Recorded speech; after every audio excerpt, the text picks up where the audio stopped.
The night of 10 shadows. The sun was bleeding orange across the mesa when I heard the horses. 17 years of living alone teaches a man to listen to every sound the desert makes. And these weren't the usual noises. No coyotes padding through the sage. No wind rattling the cottonwoods by the creek. Just the steady rhythm of unshod hooves on hardpan, coming up the long trail to my ranch.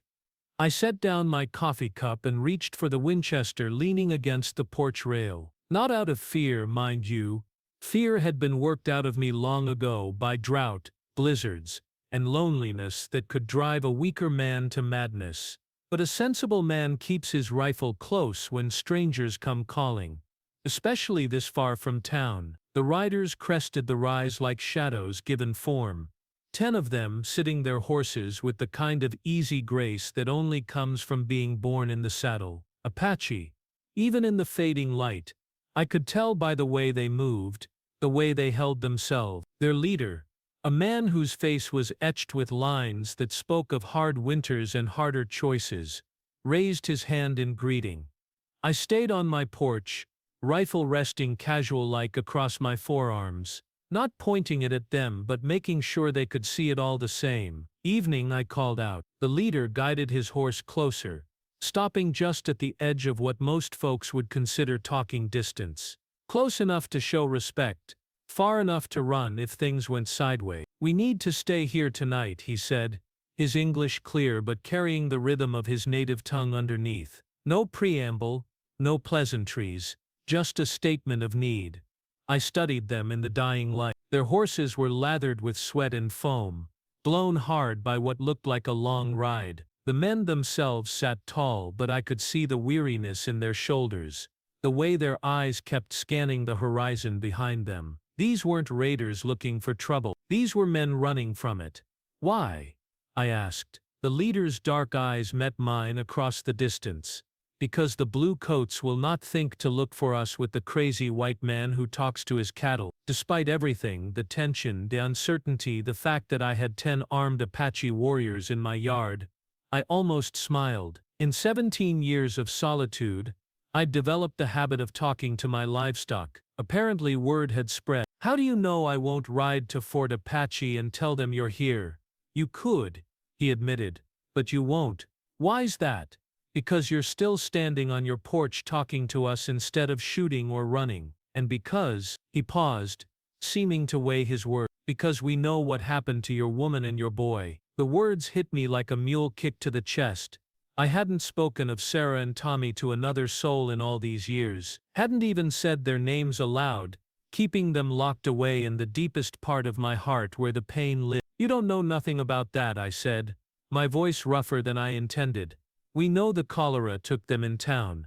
We know you brought them out here to bury them by the creek where the cottonwoods grow. We know you built 2 crosses with your own hands and carved their names deep." His voice was gentle now, almost reverent. "We know you tend their graves every morning, and that you speak to them like they can hear you." I stared at him, feeling exposed in a way I hadn't felt since the day I'd lowered Sarah and Tommy into the ground. How could they know these things? How long had they been watching? "My name is Joseph Iron Bear," the leader continued. "We are not here to harm you or take your things. We ask only for one night's shelter and we will be gone with the dawn." The smart thing would have been to send them on their way. 10 Apache warriors camping on my land. If word got back to the territorial authorities, I'd have the cavalry here asking questions I didn't want to answer. But looking at these men, really looking at them, I saw something that resonated in my bones. The same kind of hollow exhaustion I'd carried for 17 years. The look people who'd lost everything that mattered. "You bring trouble with you," I said. "Yes," Iron Bear answered without hesitation. "But it is not the kind that will follow us here. We make sure of that." I believed him. Don't ask me why. But I did. Maybe it was the honest way he spoke, or the respect he'd shown in mentioning Sarah and Tommy. Maybe it was just that I was tired of being alone with only cattle and ghosts for company. "There's a box canyon about a mile north of here," I said finally. "Good grass, water from a spring, and hidden from the main trail. You can make camp there." Iron Bear nodded slowly. "We are grateful," but I continued, "I expect you gone by sunup. And if any of my cattle go missing, I'll track you to hell itself. For the first time Iron Bear smiled. Just a slight lifting of the corners of his mouth, but enough to show he appreciated the threat. Your cattle are safe, Thomas Garrett. We have no need of beef. The use of my name stopped me cold. I hadn't told him what to call me, hadn't introduced myself at all. But then if they knew about Sarah and Tommy, if they'd been watching me tend their graves, they'd probably known my name for years. As the Apache riders turned to head for the canyon, Iron Bear called back, "The coffee smells good. Perhaps you would share a cup with an old man who has traveled far today." I looked at him sitting there on his horse, this warrior who could probably kill me with his bare hands if he chose to, asking politely for coffee like any neighbor might. The smart thing was to say no, to let them ride onto their hidden camp and pretend this whole encounter never happened. Instead I said, "I'll put on a fresh pot." While the coffee brewed, Iron Bear sent his men on to the canyon with a few quiet words in Apache. Then he dismounted, moving with the careful deliberation of a man whose bones held the memory of too many hard miles and harder fights. I gestured to the chair I'd made from bent willow branches, and he settled into it with a soft grunt of relief. "How long have you been watching me?" I asked, pouring coffee into 2 tin cups. "Not watching," he corrected, accepting the cup with both hands in the manner of a man who understood the ritual of hospitality, "but seeing my people pass through this country often. You are noticed, and talked about apparently. Stories are told," he agreed. "The white man who lives with sorrow, who speaks to the dead as if they still walk beside him, who shows no fear of Apache even when they water their horses at his creek." I'd known, of course, that Apache passed through my land, found signs of their passage often enough. A bent twig here, ashes from a long cold fire there. But I'd never seen them, never spoken to them, had somehow convinced myself they saw me as just another part of the landscape, like the mesa or the creek. "Your boy," Iron Bear said quietly. "How old was he when the sickness took him?" The question caught me off guard. In 17 years, no one had asked me about Tommy. People in town knew what had happened, but they'd learned not to mention it. Grief that deep makes folks uncomfortable. 8, I said. Smart as a whip, that boy. Could ride before he could properly walk, and he had a way with animals that was almost magical. He would have made a good Apache, Iron Bear said, and somehow that felt like the highest compliment my son could receive. "What about you?" I asked. "You have children?" His face darkened, lines deepening around his eyes. "Had 2 sons and a daughter. The soldiers came to our camp 3 days ago while the men were hunting. When we returned, he didn't finish, didn't need to." The weight of his silence told me everything I needed to know about why 10 Apache warriors were running through the night, why they needed shelter, why they carried that hollow look I knew so well. "I'm sorry," I said, meaning it. "As am I," he replied, "for your loss and for our own." We sat in silence as full darkness settled over the desert. Somewhere in the distance, a coyote called, long and mournful. The sound seemed to echo the grief that hung between us like smoke from a dying fire. "The blue coats will be looking for you," I said eventually. "Yes, but not here. They think we ran south, toward Mexico. We made sure they would think this." "How?" Iron Bear smiled grimly. "Apache know how to confuse those who follow. We split our trail, left false signs, doubled back through water. By now they are 50 miles away chasing shadows and finding nothing but dust. But they'll figure it out eventually. They'll spread out, search wider, perhaps, but we will be long gone by then, deeper into the mountains where they cannot follow." I nodded, understanding the game. The Apache knew this country like a preacher knows his Bible. Every canyon, every waterhole, every hidden path through seemingly impassable terrain. Out there in the high country, 10 men could vanish like smoke on the wind. "Why did you come here?" I asked. "You could have hidden anywhere. Why risk approaching a white man's ranch?" Iron Bear was quiet for a long moment, staring out at the stars beginning to emerge in the darkening sky. When he spoke, his voice carried a weight that spoke of difficult decisions and harder truth. "Because sometimes, a man carrying great sorrow recognizes another who carries the same burden. Because we heard stories of the white man who honors his dead properly, who speaks to them with respect. Because," he paused, searching for the right word, "because there are things that cross the boundaries men draw on their maps. Grief is one of them." I felt something shift inside my chest, like a door I'd kept locked for 17 years creaking open just a crack. Here was a man who understood the weight I carried, who knew what it meant to lose everything that gave life meaning. "Tell me about them," I said. "Your children." Iron Bear's eyes softened. "My eldest son, Running Wolf, was 15, strong like his grandfather but with a gentle heart. He loved horses, could gentle the wildest mustang with nothing but patience and soft words. My daughter, Morning Star, was 12. She sang like the birds at dawn and her laughter could chase away the darkest thoughts. And my youngest, Little Bear, was only 6. He followed me everywhere, asked 1,000 questions about everything he saw. They sound like good kids. They were the light of my world," he said simply. "My wife died bringing Little Bear into this world, so it was just the 4 of us. We were enough for each other." I understood that completely. Before the cholera, Sarah, Tommy and I had been our own little universe, complete and perfect in its way. The ranch had been more than just land and cattle, it had been a place where love lived and grew. "What will you do now?" I asked. "Survive," Iron Bear said. "Find the rest of our people who escaped. Help them rebuild what can be rebuilt. It is what we do." "And after that?" He shrugged. "There is no after.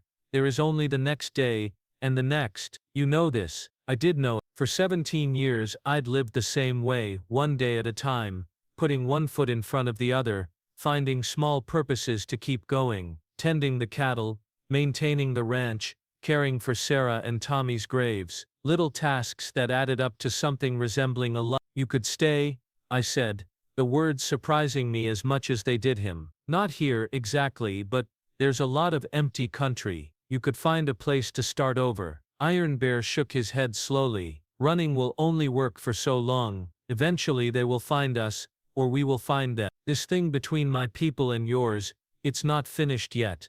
I knew he was right. The Apache wars had been raging on and off for decades, and each side had grievances that went bone deep. Too much blood had been spilled, too many families torn apart on both sides. Peace seemed as distant as the stars overhead. "But tonight," Iron Bear continued, "tonight we are just 2 old men sharing coffee and stories. Tonight, there is no war." We sat quietly after that, each lost in our own thought. The desert night settled around us, with its familiar sounds, the distant yip of coyotes, the soft hoot of an owl, the whisper of wind through the sage. It was the same symphony I'd listened to every night for 17 years, but somehow it felt different with another person there to share it. Around midnight, Iron Bear rose from his chair with a grunt. "I should return to my men. They will be wondering if the crazy white man has scalped their war chief." I almost smiled at that.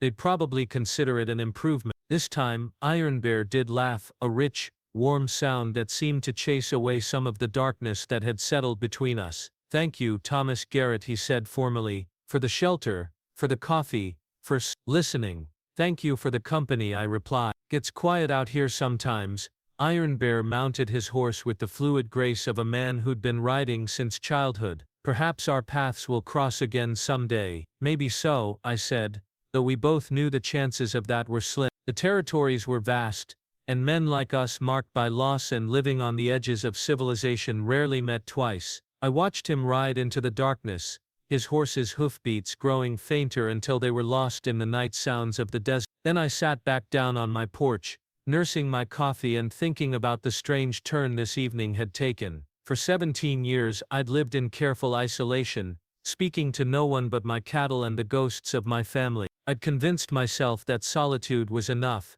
that I didn't need human connection to survive. But sitting there in the darkness, I felt something I hadn't experienced in a very long time, the warmth that comes from being truly understood by another person. Iron Bear was right about grief crossing boundaries. Pain was the same whether it came from cholera or cavalry sabers, whether it struck in a white man's house or an Apache wickiup.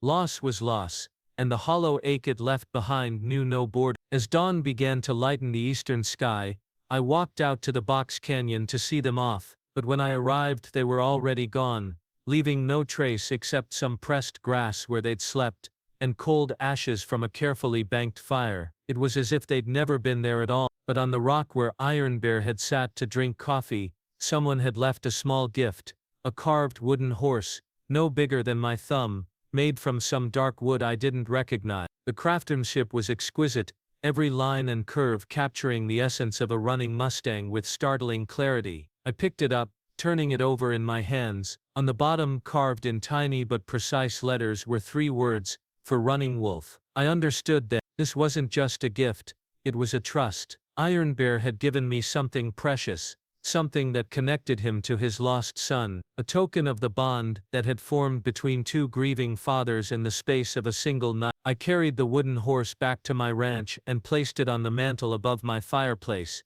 where it caught the morning light streaming through the windows. For the first time in years, the house didn't feel quite so empty. Over the following weeks, I found myself thinking often about Iron Bear and his men. I wondered if they'd found safety in the high country, if they'd managed to stay ahead of the cavalry, if they'd reunited with what remained of their people. I hoped they had, though I knew the odds were against them. I also found myself changing in small ways. I still talked to my cattle, but now I sometimes found myself speaking to the wooden horse as well, telling it about my day, about the weather, about memories of Tommy that I'd kept locked away for so long. It felt good to say his name aloud again, to share stories of his short life with someone, even if that someone was just a carved piece of wood. The isolation that had once felt protective began to feel more like a prison. For 17 years, I'd used my grief as a wall to keep the world at bay, but Iron Bear's visit had reminded me that there were others out there carrying similar burdens,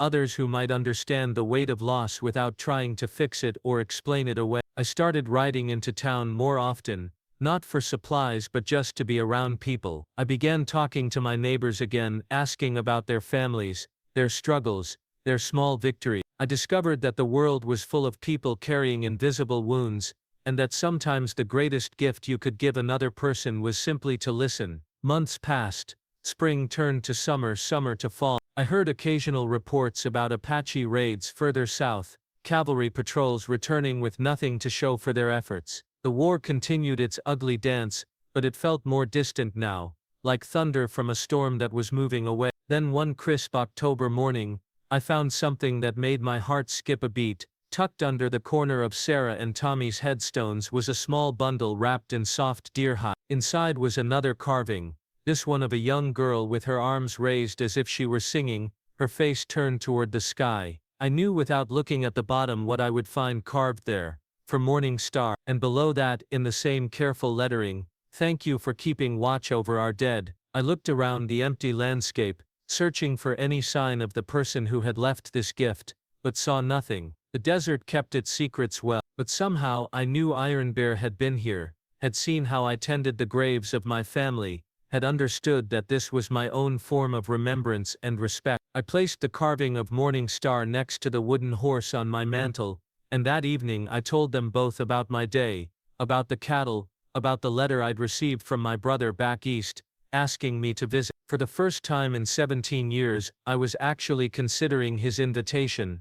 A year passed before the third carving appeared. This one I found on my porch at dawn, carved with the same loving detail as the other. A small boy with a walking stick, his head tilted as if he were asking a question about something he'd just discovered. For Little Bear read the inscription, and below that, "Some questions can only be answered in the spirit world." 3 carvings now sat on my mantle, a father's memorial to his lost children, entrusted to a stranger who had become something more than that through the simple act of sharing grief. I understood that I had become the keeper of Iron Bear's memories, just as he had somehow become the keeper of mine. The wooden figures transformed my house in ways I couldn't have imagined. They were more than just decorations, they were connections, bridges across the vast emptiness that had defined my life for so long. When I looked at them, I remembered not just my own loss, but Iron Bear's as well, and somehow that shared burden felt lighter than what I'd carried alone. I began to think about legacy,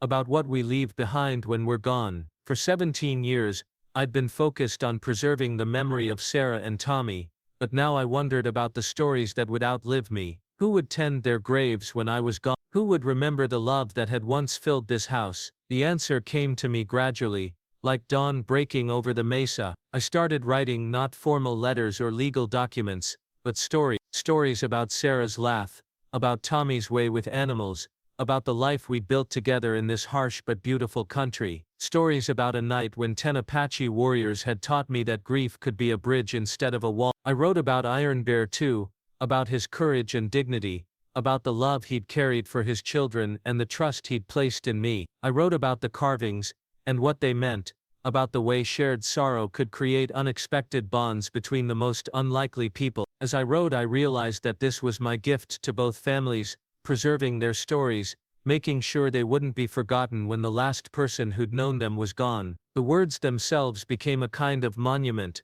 more lasting than stone, more precious than gold. Years passed, my hair turned completely gray, then white, my hands grew gnarled from decades of ranch work, and my back complained about every morning's chores, but the carvings on my mantel remained as beautiful as the day they'd been left, and the stories I'd written filled 3 thick journals. I never saw Iron Bear again, though sometimes I would find small signs that Apache had passed through, a carefully arranged pile of stones by the creek, a feather stuck in the bark of a cottonwood tree near the grave. These became my reassurance that he had survived, that somewhere in the vast wilderness he continued to honor his children's memory and watch over mine. When the territorial government finally declared the Apache Wars officially over, I felt a mixture of relief and sadness. Relief that the killing had stopped, sadness for all the families on both sides who had paid the ultimate price for peace. I wondered what Iron Bear would do now, whether he would find a place to rebuild, or continue wandering the high country like a ghost. The answer came in the form of a visitor,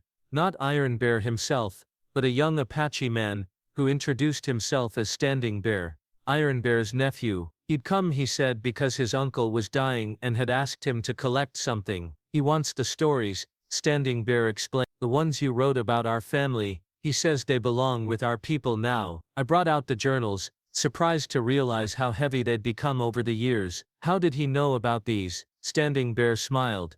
My uncle sees many things. He said you would understand why we need them. I did understand. These weren't just my stories anymore. They were the only record that would remain of Running Wolf's gentleness with horses, of Morning Star's beautiful singing voice, of Little Bear's endless curiosity. It belonged with the Apache people, to be passed down through their oral tradition, to become part of the great tapestry of tribal memory. Tell him, I said, handing over the journals, tell him that I was honored to keep watch over his memories. Standing Bear nodded solemnly. He also wanted me to give you this. He handed me a small package, wrapped in the same soft deer hide as the carvings. Inside was not another wooden figure, but something even more precious, a photograph, old and faded but still clear enough to see the faces it captured. It showed Iron Bear as a younger man standing with a woman who could only be his wife and 3 children who matched perfectly the descriptions he'd given me that night on my porch. They were smiling, the children clustered around their parents with the unconscious ease of a family secure in their love for each other. On the back, in Iron Bear's careful handwriting,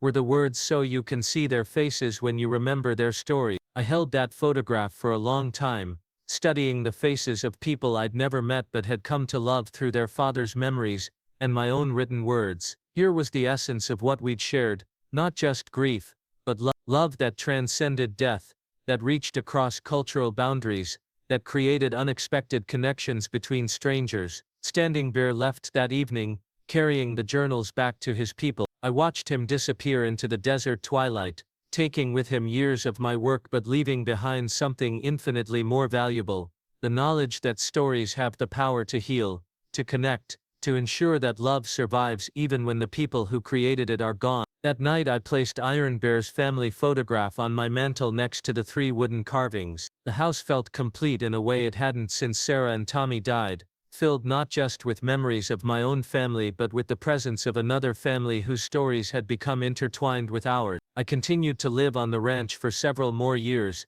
tending my cattle and maintaining Sarah and Tommy's graves. But now I also had visitors, occasionally, Apache people who would stop by to hear stories about Iron Bear and his children, to share their own memories, to ensure that the bonds forged in grief could grow into something resembling friendship. When I finally decided to sell the ranch and move back east to live with my brother's family, I made one final trip to the graves by the creek. I brought wild flowers from the meadow, and fresh coffee brewed the way Iron Bear had liked it, and I sat between the headstones talking to Sarah and Tommy about the strange and wonderful turn my life had taken. I was wrong, I told them. I thought honoring your memory meant staying frozen in grief, meant keeping the world at arm's length. But Iron Bear taught me something different. He showed me that love doesn't end with death, it just changes form. And sometimes, if we're brave enough to share our stories, it can create new connections we never expected. The wind through the cottonwoods seemed to carry their blessing as I said goodbye to the place that had been my whole world for 23 years. I'd come there as a young husband and father full of dreams, and I was leaving as an old man who had learned that even the deepest sorrow could become a source of unexpected grace. I left the ranch to a young Mexican family with children who reminded me of Tommy in their eagerness and wonder. But before I handed over the deed, I made one request, that they continue to tend the graves by the creek, and that they remember the stories of the people buried there. The father, a serious man named Carlos, nodded solemnly. We will honor them, he promised, and we will tell our children their stories, so they will not be forgotten. As my wagon rolled away from the ranch for the last time, I carried with me the 3 wooden carvings, and a photograph, physical reminders of a friendship that had transcended every boundary society could construct. But more than that, I carried the knowledge that love finds a way to survive, that stories have the power to heal, and that sometimes the most profound connections are forged in the crucible of shared sorrow. The night 10 Apache warriors knocked on my door asking for shelter had changed everything. It had taught me that isolation isn't strength, it's just another form of death. It had shown me that grief shared becomes more bearable, that understanding can bloom in the most unlikely soil, and that the human heart has an infinite capacity for expansion if we're brave enough to let it grow. In the end, that's the story I want remembered, not just the tale of a man who lived alone with his sorrow, but the story of how that sorrow became a bridge to unexpected friendship, how 2 fathers separated by culture and circumstance found common ground in their love for their children, and how a single night of shared humanity can echo through the years like a song that never truly ends.